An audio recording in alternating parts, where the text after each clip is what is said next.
Okay, this is going to be the pre-recorded session on AHP as I promised you, and I'll post this over in the announcements. Let's, for just a moment, quickly see and review what's going on. Of course, this is flex time this week, so all the sessions are pre-recorded, as was the scoring model, and I talked about it. And then the same thing here with the AHP model, and both of those are due at 5 o'clock on Friday. So we're going to take a look today at AHP and what that's all about, and that will do it. Now, I want you to note something. I'm going to go back over it. Well, I know where to go to here in the announcements. If you go into the announcements section in Blackboard, you're going to see that I have noted, let's talk about this real quickly, what's going on. I have a pre-recorded screencast on the scoring technique. Then I will add this pre-recorded screencast on AHP. And of course, I told you to be on the lookout for them. And then, because they are due and you do need to see them, then I have my schedule for you here. And then I have the invitation. I have a flex time session on Monday, which basically I'm there for the 50 minutes or the hour, okay? And just exclusively for students in Management 3603. Same thing on Wednesday, okay? And that way I'm accessible to you. You can also look at the remainder of my weekly schedule to see when you may want, if you need to stop by or something of that ilk, to do so. And as I've noted before, I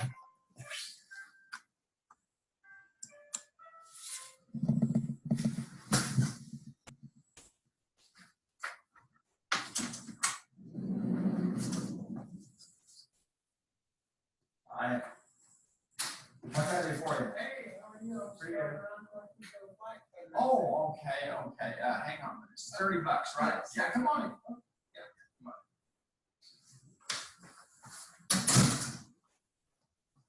on. Lights out, dozing on the porch, so I believe would be. Okay, and I make this out to who? More like the state in the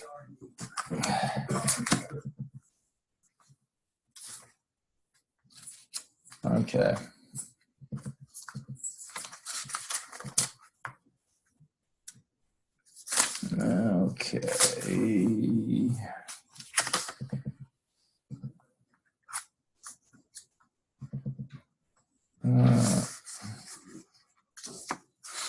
Here, I get this.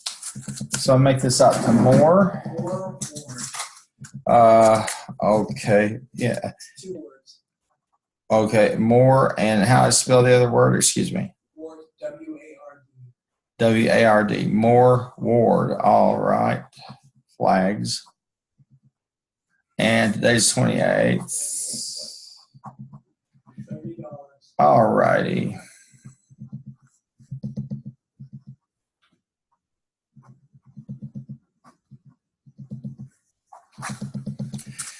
All right.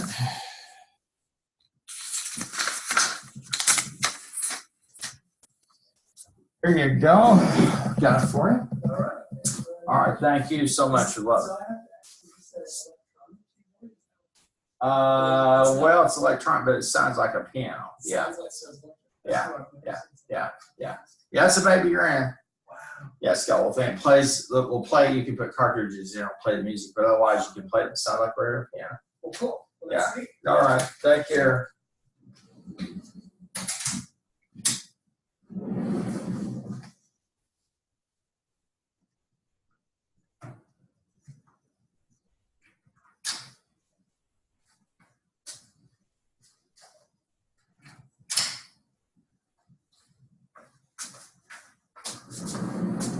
And it's all right. You go back to sleep. It weren't nothing. You can go back to sleep.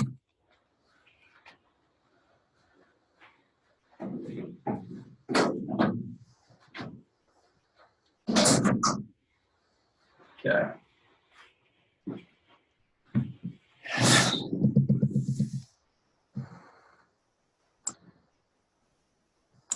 Okay, I was not sharing the screen, but you may have heard that transaction.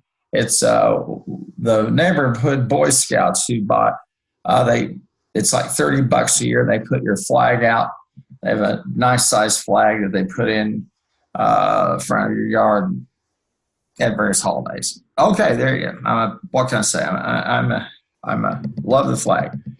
Anyway, so I've got the invitations for the flex times, and like I said, I'll be there during those times to answer questions. These are only for your class. So let's go ahead and get started on the AHP, and you're going to find that. Let me go over here. And I think you're going to find that in the chapter 14 files, if I'm not mistaken.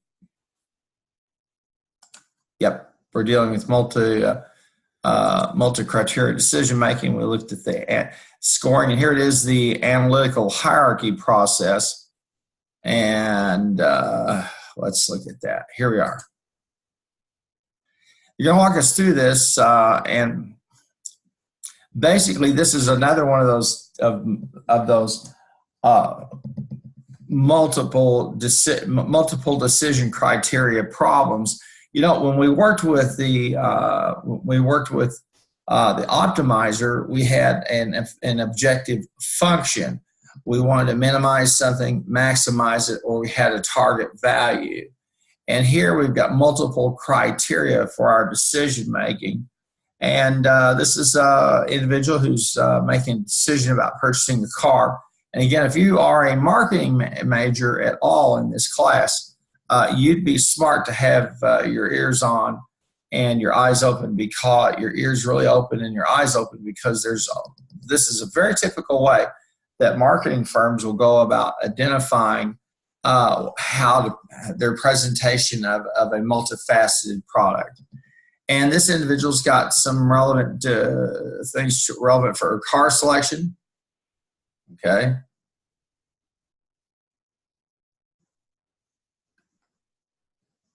And here's her information for the car selection problem. Here are the characteristics that are important to her. Okay. And then the model of vehicle, an Accord, a Taurus, or a Cruise, and then the price of the vehicle, the color, the miles per gallon, etc. So you could see this creates a matrix, all right, of characteristics versus a given model of a car. Now, this is a matrix. It is a decision matrix. What we don't have attached to it are probabilities, because these are assumed to be preferences that are almost difficult to choose. Now, let me say this. There are going to be studies out there where people will use, who will have a sense of, they'll have some data that suggests that people of a certain income level, whatever profile, buy a certain type of car. And with enough sales data and some decent number crunching, they can build a model. This is from the perspective of the decision maker, okay? I.e., in this case, person purchasing a car. And here's the overall goal. Like I said, this looks very much like the optimizer. If you look up here, here's your objective function. You want to select a car, okay? Then here are the changing variables. You have these criteria, all right? And then you have some constraints, okay? And the constraints are the types of cars. Now, we talked some about satisficing. We talked about Herbert Simon and his work about how under bounded rationality, okay, that we because we have boundaries on what we know and understand or can do, we tend, especially in larger organizations, to satisfice. We try to find a decision that will supply everybody. Okay? In politics, it's called compromise. All right. You develop the hierarchy, and you can see those how they establish their priorities.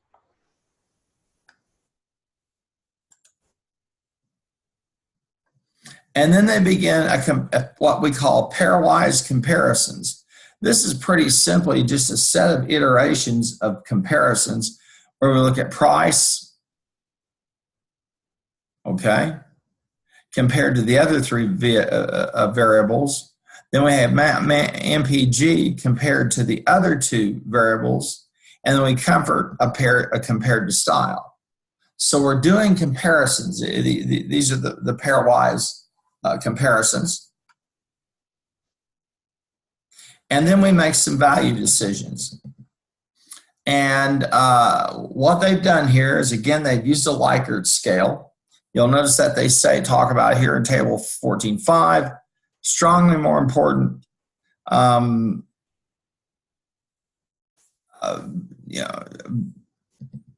very strongly more important.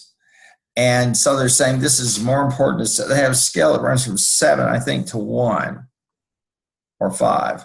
And here they are, yes. Now, as I've said before, I am not comfortable with Likert scales, and this is what it's called.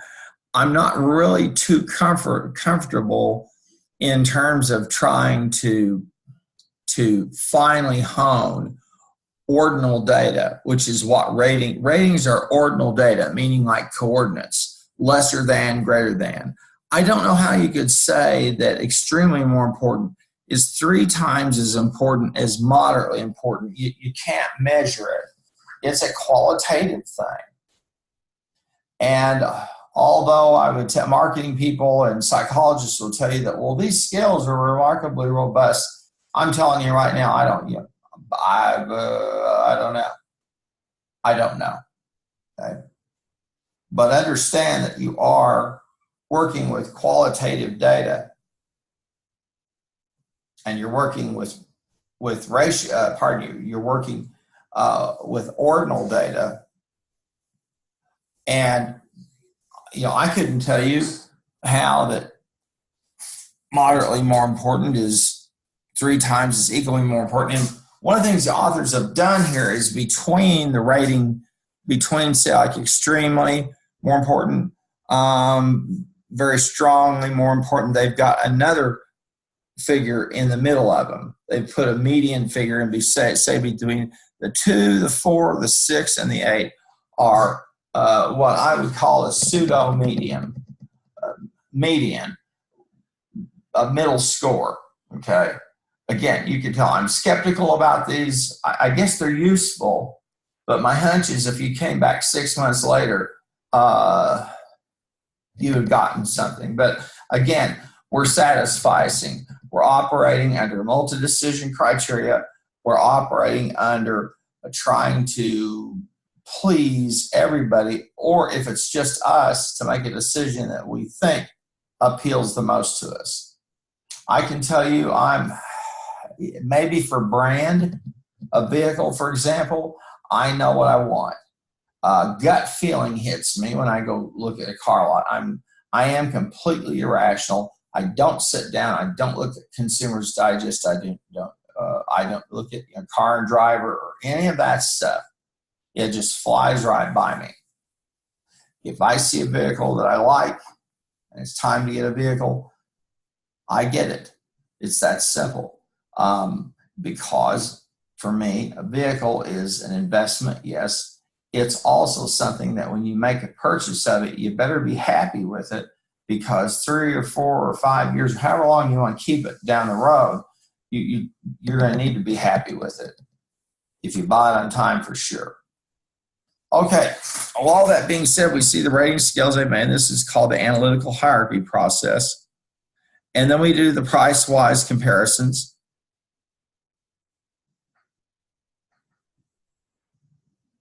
And we get the numerical ratings.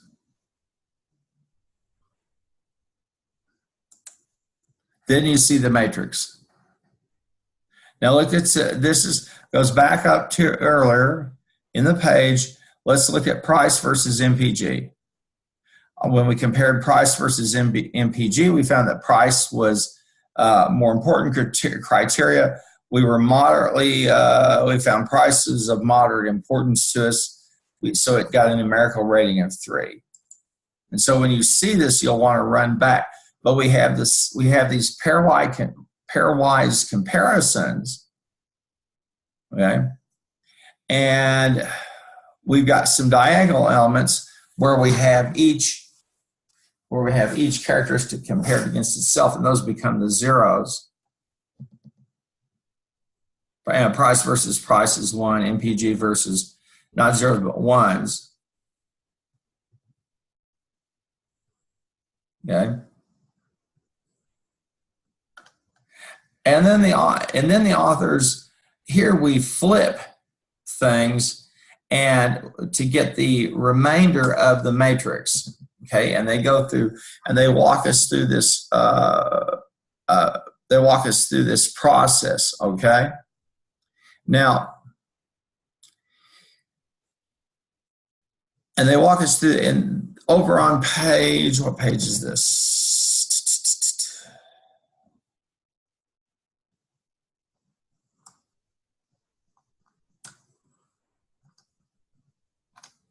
Yeah, I don't know what page it is for sure, but we just do the ratios. We flip these, okay, and let's walk through them. Okay, the MPG pairwise comparison is a 1 to 3. Where did they get that? Well, price had a rating of 1. MPG had a rating of 3, so we just put the 1 over the 3. If we look at comfort and style, okay, if you come over and you look, comfort was 1, and style is a 4, so we just put in a ratio.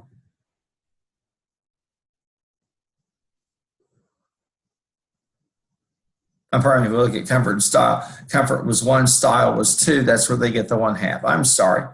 And then, of course, when we come down to style, it's the same story there. So we use these reciprocals to fill out the remainder. So we have the ratings, the crosswise ratings.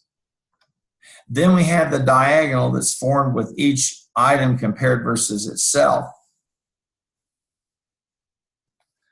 And we put in the entries for the remainder of the cells, and we create reciprocals. Now let's just go back through this here one more time. Let's look at price and MPG. Okay.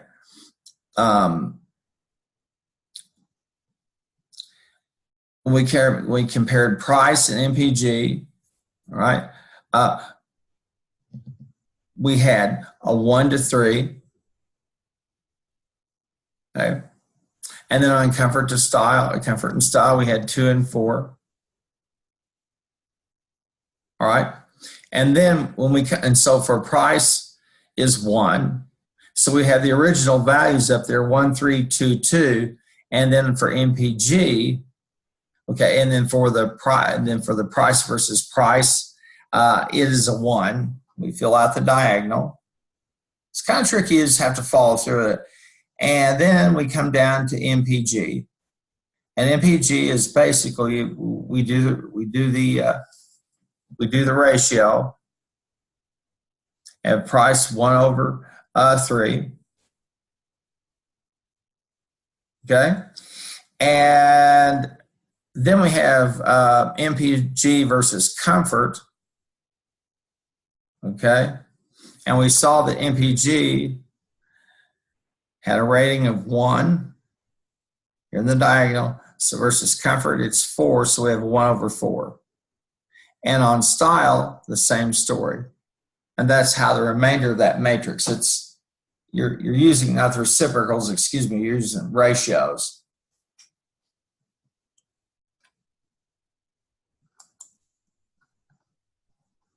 All right, so we've done that point.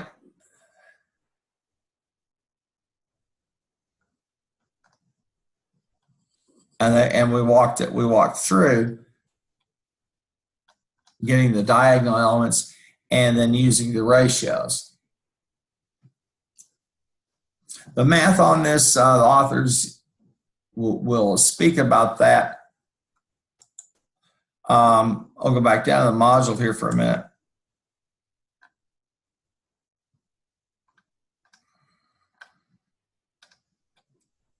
Okay. And here are two resources for you to take a look at.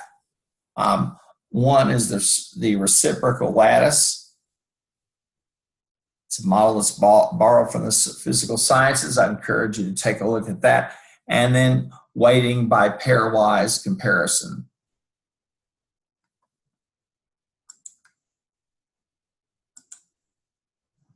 Okay. So you can see the underlying science of this. Again, it's management science. We look for a model that works. We'll just go over here for a moment. Let's take a look at this.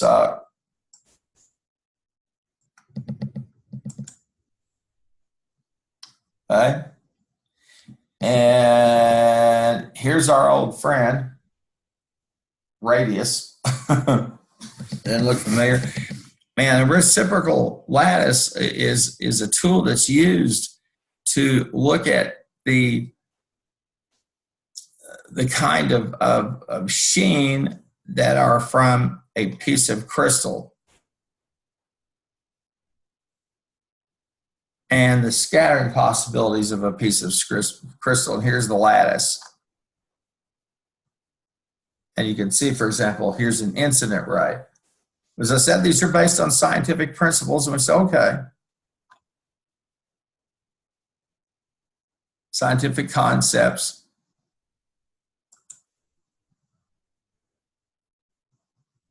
And let's go back over here for a moment.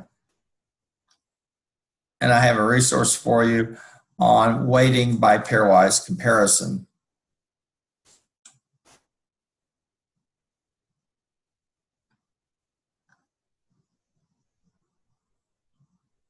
Criteria weights. And they give you an example here.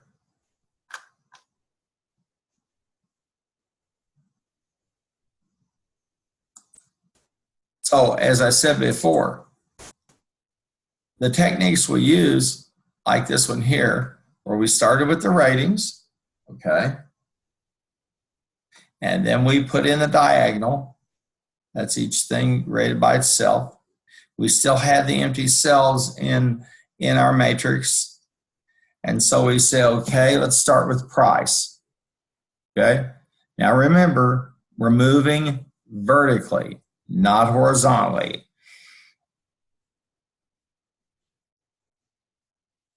We're looking at price to price is 1. MPG to price, well, if we look at that, we have the reciprocal, the 3/1, and so we get 1/3. Because remember, we had an MPG of 3, price of 1, so we flip that, we put that into a ratio.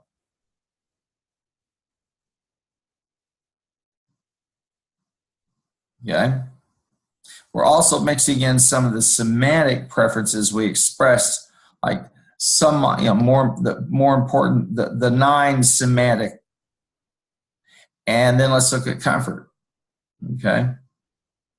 Well, in terms of prices and versus comfort, it was 1 for price, 2 for comfort.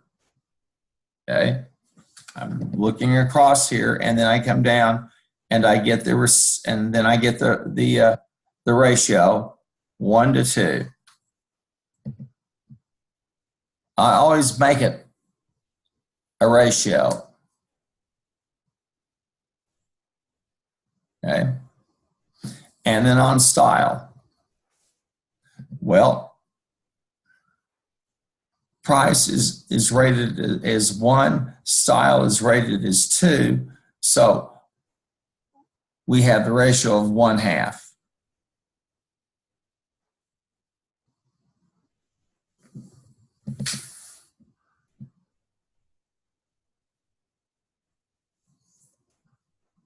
Then we have those for MPG, and then for comfort,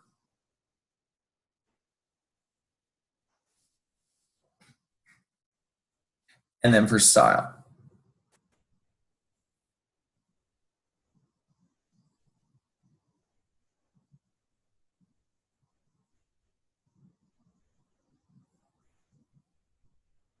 The authors walk through this in much greater detail, but it's also there in the spreadsheet. But basically, this is that reciprocal lattice, or an example of it, or a form of it. Then we go to a process where we call synthesization, okay? And they walk us through the steps. We sum the values in each column of the comparison. Then we divide each element. I'm just taking a look here. Divide an element in the pairwise comparison matrix by its column total. And we get a normalized comparison matrix. And compute the averages.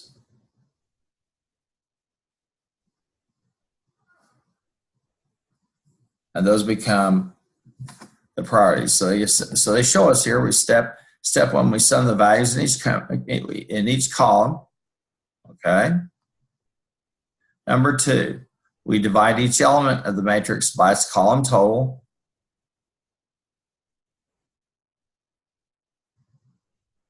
Step 3, we average the elements in each row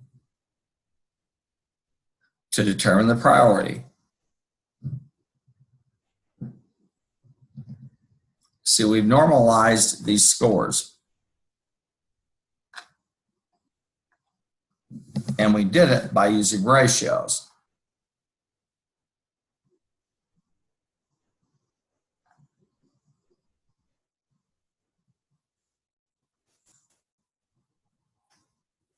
Then we look for consistency. And they walk you through the math of that.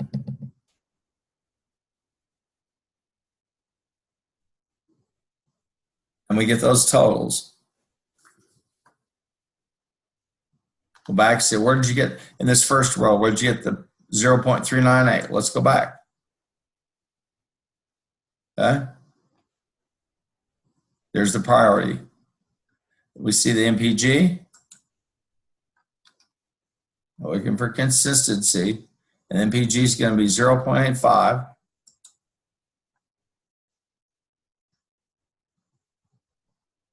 And then we look at comfort.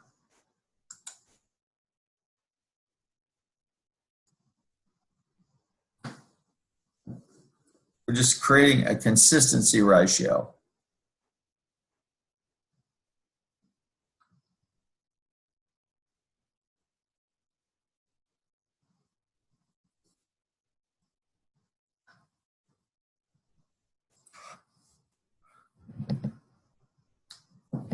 We divide those by the weighted sum of the vector. And we get the corresponding prior criteria for each one of them. You can see we compute the average of the values found in step 2. Then we compute the consistency ratios. This is just a step by step by step. The math's not difficult. You just have to follow it step by step. Then we get a consistency ratio.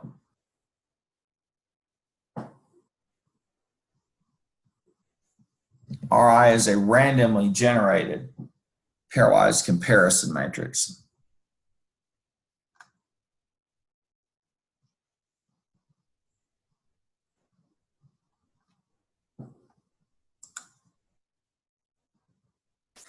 Let's look at the file here for just a minute. And I have here the AHP key. All right. And we've got I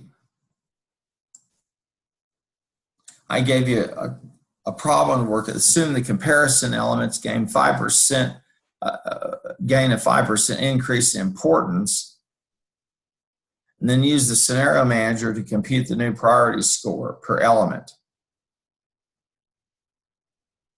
Which priority increases the most? Why? Okay, so there's the increment. All right. Let's open up the scenario manager and see if we've got data. And then we'll do the scenario manager. Okay. And we've got the base, and we've got the 5%. And the changing cells are F30 to F33.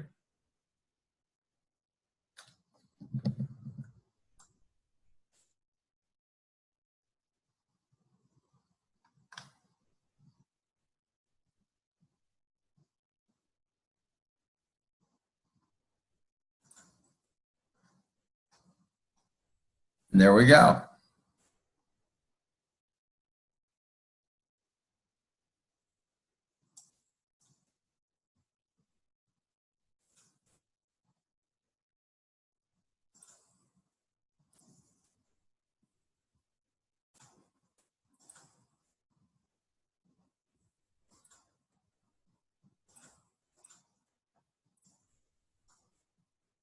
Now,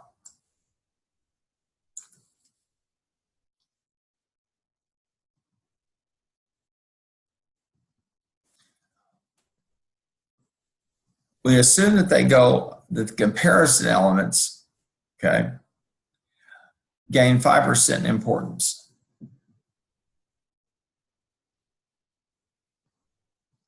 We look at getting the new values.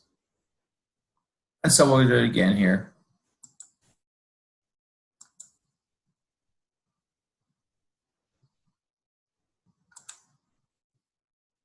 Here's the scenario name, and we're going to change those cells F30 to F33. Okay. And there they are. And we put in some new values. We changed them by %.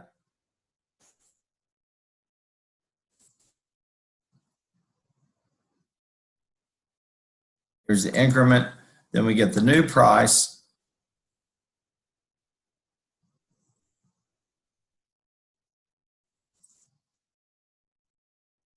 And the new PMPG and the new comfort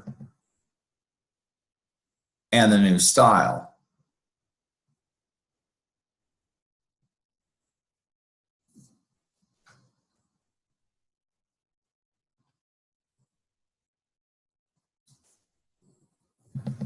We walk through we do step one in the synthesization, and that's over on page 685, and we sum the values in each column. Then the step two, we divide each element of the matrix by its column total.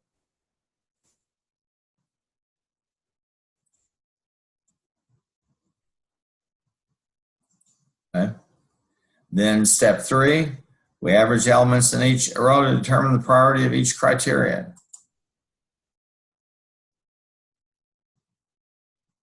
Here we are.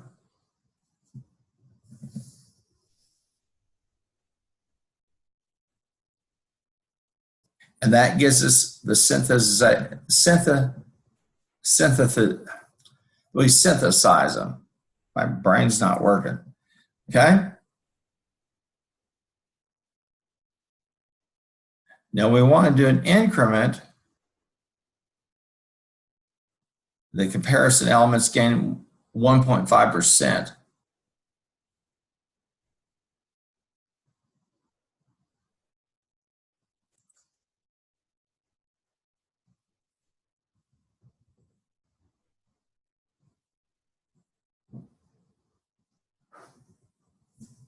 And we get a new price. a new MPG, new comfort, new style. And that's to obtain the new values for I-30 to I-33. So let's come down here. Here's I-30.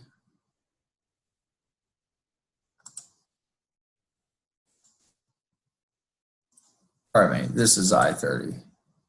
No, that's J. That's to me. I-30.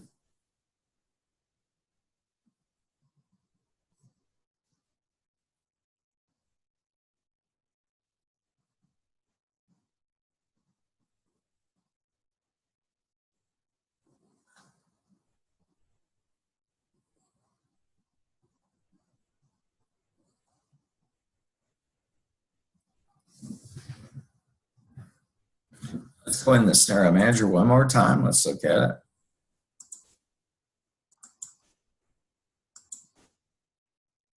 Here's the base. Let's show the base. And let's show the 5% increment. Okay.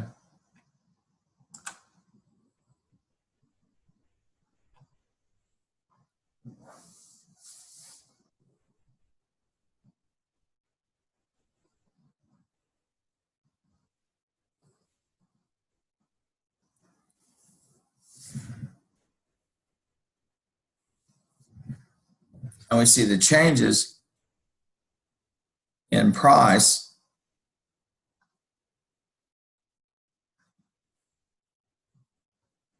in terms of priorities.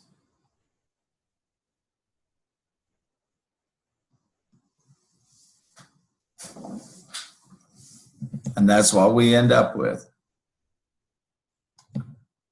Right?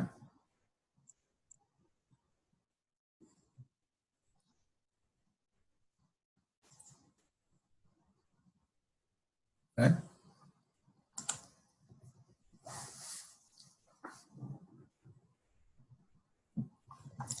Now we'll go back into our scenario manager one more time.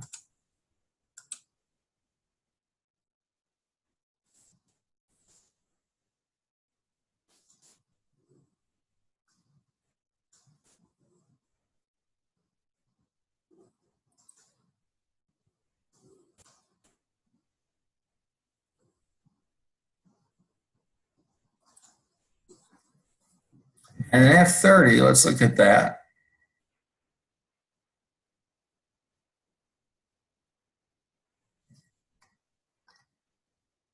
Let's get down here where I can see it for just a minute.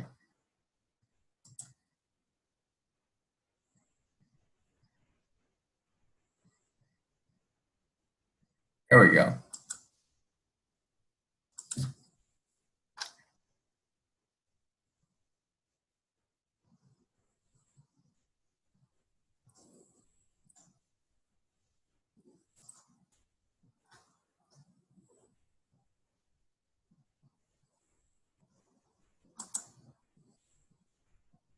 And notice that's F30 times S12.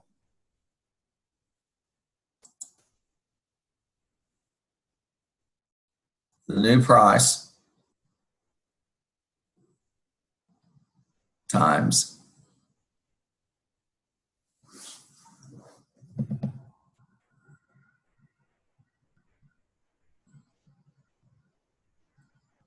S12.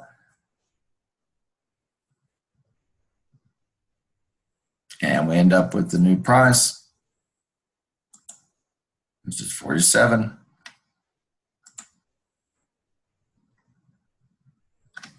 And we've done it. Now we look for consistency.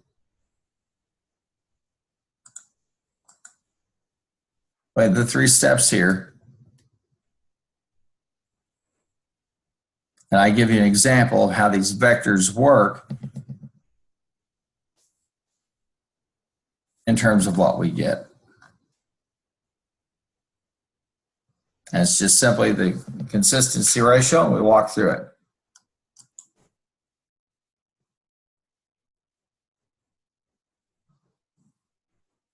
So we synthesize and then we check to see how consistent that pairwise comparison is.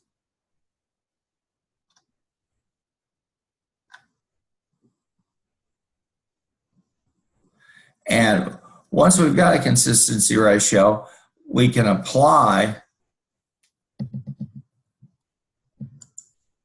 and we can try to find out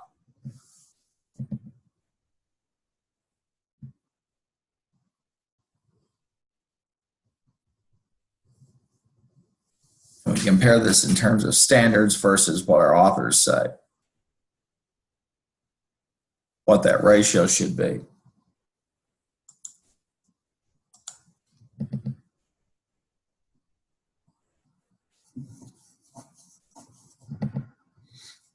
This one's a little bit trickier. You have to do a little bit of thinking as you walk through it. Okay. Now let's just I'll do this one more time. Here's the price, MPG, comfort, and style. Then here's MPG. Okay.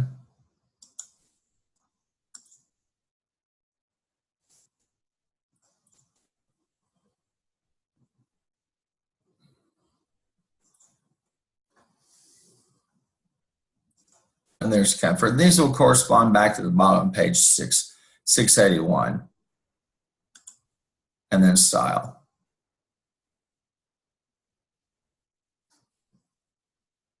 And we sum the values in each column.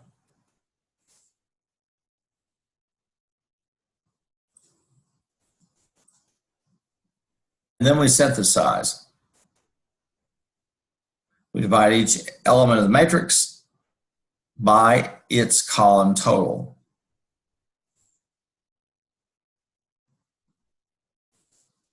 Seven.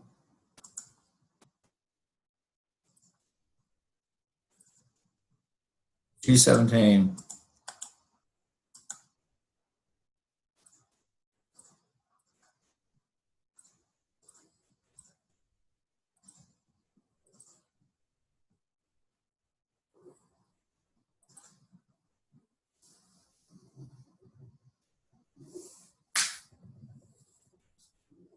Okay. The column total, by dividing it by the column total, we create a ratio for each score. We convert each one to a ratio. The ratios are clean data. Then we come down to this step 3, and here we average the elements in each row.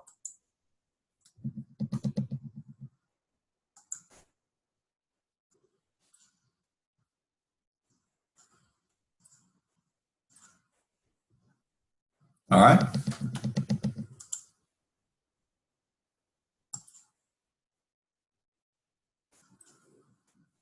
Well, let's look at this for a moment. Let's look at the new price. Here we have the new price is F30. Okay. Let's come down here and find F30.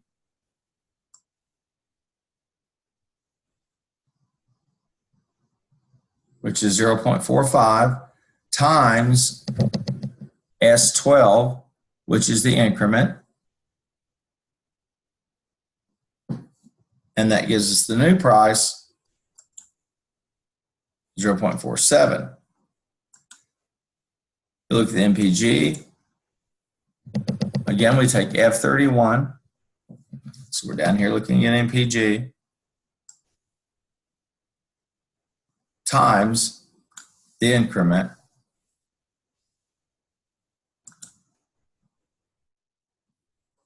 Okay.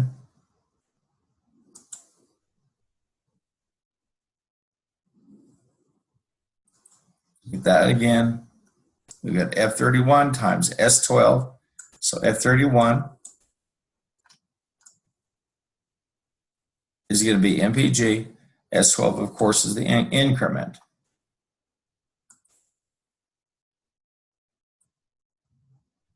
And we get the new comfort. There's the increment, which is the S12 times F32.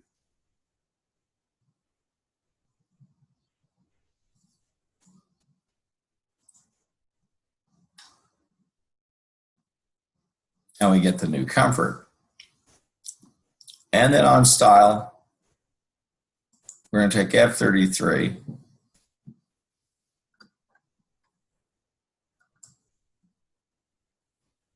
Okay. and we'll multiply it times the increment. And this is what we get. Now, as we look at these, we're able, of course, to come back down here and compare the new values versus the old ones. And for all intents and purposes, the price goes up. We see an increase in. So we can put these into a context. Now let's do this. Put that F30 minus S14. We'll put a dollar sign in front of the S. Okay. And then we'll just simply scroll on down here. I'll go ahead and make these, well, do this. Use the format painter. Okay.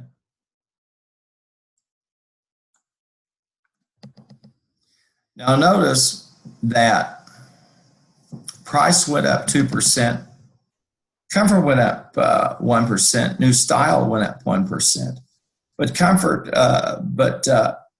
the new price went up the most.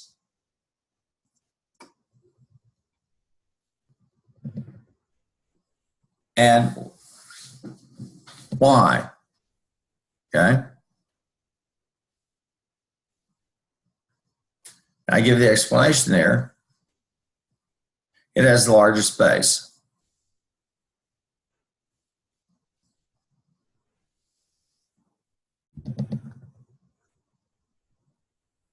So this is decision making driven a lot by price.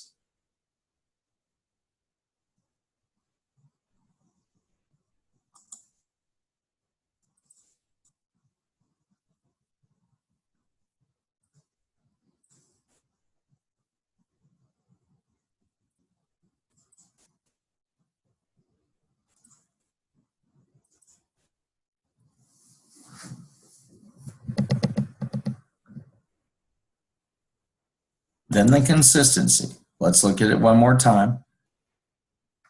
Here's the weighted sums, the 0398.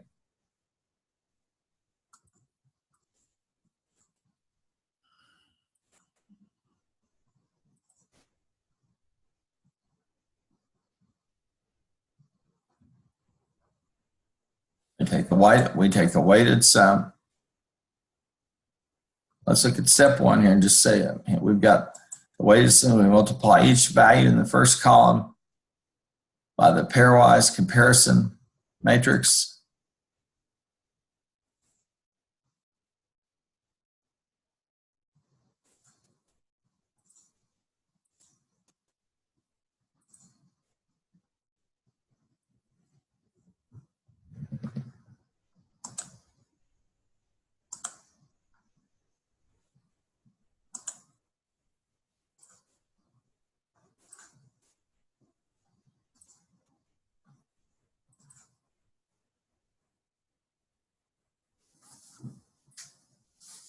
It'll recognize these from earlier, and then we have MPG.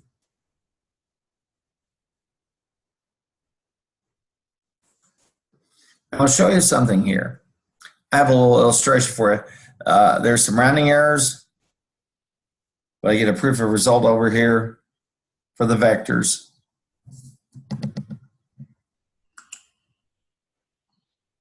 That's the sum of those.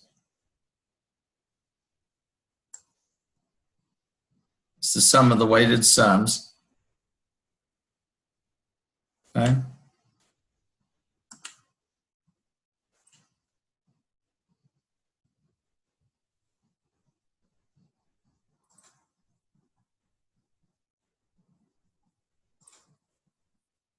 And the second step is we divide them, divide the vectors by the priority score.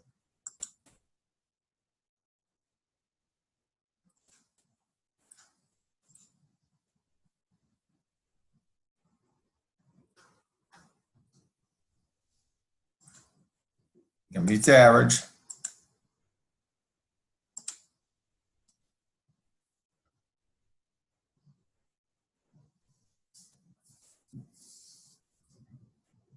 To get the consistency ratio. And they tell us we want a consistency ratio of about 0.10.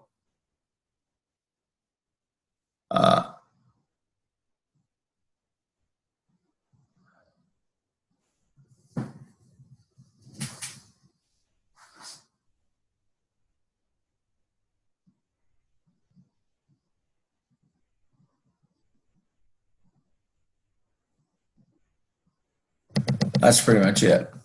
It's not that difficult of math. You just kind of have to follow the logic of it step by step. But basically what you do is you take the decision-making process and you put it literally in hierarchies. Okay, well that will pretty much do it as far as this goes. You'll want to follow this along as we walk through it so that you have the textbook, and I would have the textbook out and take a look at what we do each time as we go through each step, and I give you the cue on what page to find those.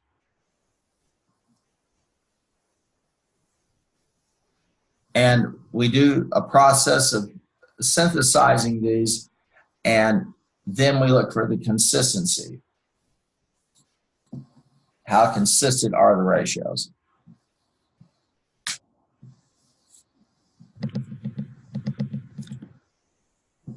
And that'll pretty much do it, folks. All right. I'm going to stop the share and stop